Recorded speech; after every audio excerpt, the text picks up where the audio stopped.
안녕하세요. 미국 주식 멘탈 케어하기 멘탈이 전부다입니다. 제 채널 찾아주시고 영상 시청해주시는 모든 분들께 진심으로 감사드립니다. 여러분의 성공적인 투자에 제 영상이 조금이라도 도움이 되었으면 좋겠습니다. 네, 오늘은 어제에 이어서 테슬라의 최근 주요 뉴스들을 소개해드리고요. 지난 영상에서도 말씀드렸듯이 오늘 다루는 내용들 중에서도 중요한 이슈들은 향후에 따로 한 편씩 따로 뽑아내서 하나의 주제로 영상을 따로 만들 예정이니까요.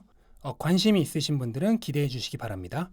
네, 일론 머스크가 풀 셀프 드라이빙 FSD의 리라이트 버전의 클로즈 베타, 그러니까 소수의 한정된 사람에게만 배포하는 베타를 다음 주부터 실시할 예정이라고 얘기를 했고요. 이거는 아무래도 이제 웨이모가 로보태시를 최초로 상용화했다는 뉴스 때문에 거기에 자극을 받아서 일찍 발표를 하는 것이 아닌가 생각을 되고, 많은 대중에게 제공되는 오픈 베타는 아마 연말 또는 내년 초나 돼야 가능할 것 같고, 일단은 뭐 성능은 나와 보기 전에는 아무도 얘기를 할 수가 없죠. 어쨌든 이 풀셀프 드라이빙은 테슬라의 미래 가치에 엄청나게 중요한 한 축을 담당하는 부분이기 때문에 투자자들도 어떻게 진행이 되는지 유심히 지켜봐야 되는 부분이고요. 우선은 베타 버전이라도 나와서 그 성능이 어느 정도 입증되고 나서 얘기를 해도 늦지 않다고 생각을 합니다. 네, 그리고 이번 배터리 대회에서 공개했던 4680 배터리가 베를린 공장에서도 생산될 예정이라는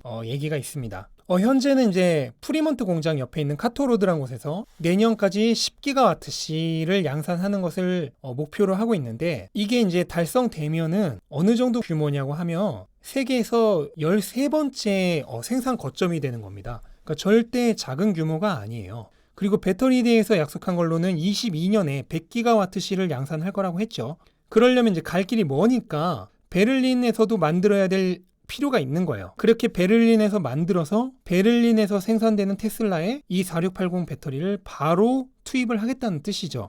이 100GWh라는 생산량이 어느 정도냐고 하면 LG화학의 전기 자동차용 배터리 생산 능력이 내년이나 돼야 120GWh 정도가 됩니다. 그리고 SK 이노베이션 같은 경우에는 2025년이 되어서야 100GWh가 될 예정이에요. 그러니까 2022년에 테슬라가 100GWh를 양산하겠다는 거는, 이거는 거의 뭐 하나의 배터리 회사급의 그런 배터리 생산 능력을 갖추겠다는 거거든요. 이거는 정말 엄청난 겁니다. 네, 그리고 올해 4분기에 모델 3와 모델 Y의 새로운 모델이 나올 거라는 얘기가 있고요. 이거는 더 상품성 있는 그런 테슬라 모델을 만들기 위해서 현재 안주하지 않고 꾸준히 연구 개발을 하고 있다는 증거이기 때문에 그냥 기분 좋게 받아들이면 될 것 같습니다. 네, 그리고 테슬라의 모델 3가 같은 급의 자동차죠. BMW 3 시리즈나 아우디 A4에 비해서 제품 수명 주기 동안 약 15,000불 정도, 우리나라 돈으로 1,700만 원 이상이죠. 유지 비용이 더 적게 든다는 연구 결과가 나왔습니다. 현재 같은 급의 가솔린 차와 비교해서 테슬라의 차량은 보조금을 받아야지만 비슷한 가격이 되는데요. 그런데 이렇게 아끼는 돈을 생각을 하면은 이미 보조금을 안 받아도 실질적인 구매 비용은 비슷하다는 얘기입니다. 그런데 앞으로 배터리 가격이 내려가서 보조금을 안 받아도 더 싸지게 되면 그때는 이제 정말로 가솔린 차를 사야 될 이유가 하나도 없어지는 거죠. 물론 그때 가면 전기차에 대한 세금이나 충전료가 더 비싸지긴 하겠지만, 그렇다 하더라도 향후 배터리 가격 인하로 인해서 수년 내에 무조건 내연기관차보다 실구매 가격도, 그리고 유지 비용까지 감안한 총 구매 비용은 더욱더 낮아질 겁니다. 그런데 이렇게 물어볼 수도 있어요. 아니, 제품 수명 주기 동안 15,000불이 세이브가 된다는 건데, 근데 뭐 차를 평생 타나요? 그런데 테슬라는 중고 가격의 방어도 엄청납니다. 모델 3의 경우에는 출고 3년 뒤에도 감가상각률이 10% 정도밖에 되지 않는다고 합니다. 이건 정말 엄청난 거예요. 일반적인 차량은 사고 나서 그냥 바로 되판다고 해도 거의 10% 가까이 손해를 보거든요. 근데 테슬라는 3년이 지나도 감가가 10%밖에 되지 않는다는 거니까 이거는 정말 엄청난 중고가격 방어입니다. 그러니까 테슬라의 경우는 타다가 중고차로 팔아도, 그리고 팔지 않고 계속 가지고 있어도 내연기관차보다 유지 비용이 훨씬 싸다는 거죠. 그래서 보조금을 받지 않아도 실제로 이미 내연기관차보다 더 쌀 수도 있다는 얘기입니다.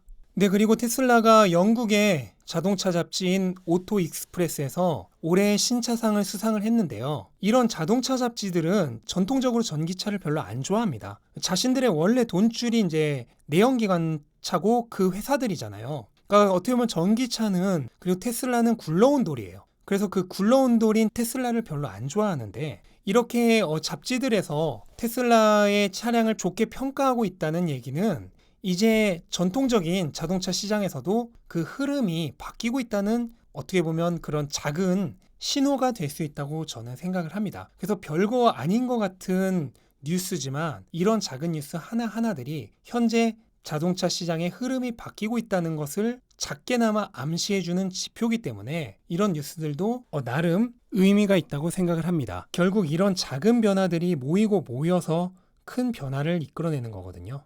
네, 그리고 S&P 글로벌 레이팅이 테슬라의 신용 등급을 기존의 B+에서 BB-로 한 등급 상향시켰습니다.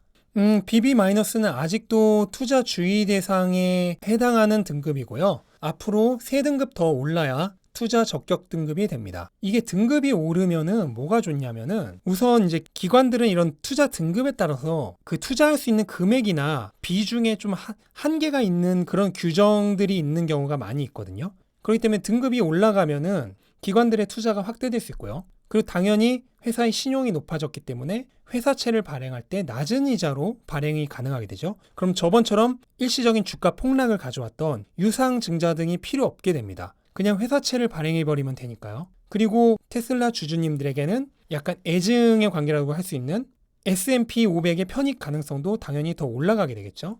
그러니까 이 등급이 올라간다는 거는 굉장히 긍정적이다.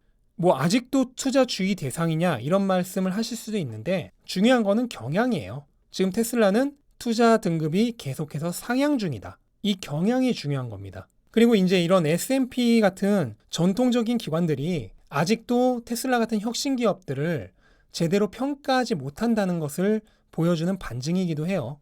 여기서 이제 돈을 벌 기회가 생기는 거죠. 여기에 대해서도 할 얘기가 많기 때문에 이것도 나중에 기회가 될 때 영상을 따로 만들도록 하겠습니다. 네, 오늘은 이렇게 테슬라의 최근 여러 소식들에 대해서 살펴봤고요. 이 중 몇몇 얘기들은 제가 영상에서도 중간중간 얘기했던 대로 하나하나 따로 집중적으로 좀 살펴봐야 될 부분들이 많이 있어서 시간 나는 대로 한 편씩 영상으로 따로 만들어서 제작을 하겠고요. 해당 내용이 궁금하신 분들은 조금만 기다려 주시기 바라겠습니다. 네, 오늘 영상은 여기까지로 하고요. 긴 영상 시청해 주셔서 감사합니다. 영상이 도움이 되셨다면 구독과 좋아요 꼭 부탁드리고 다음에 더 좋은 영상으로 찾아뵙도록 하겠습니다. 감사합니다.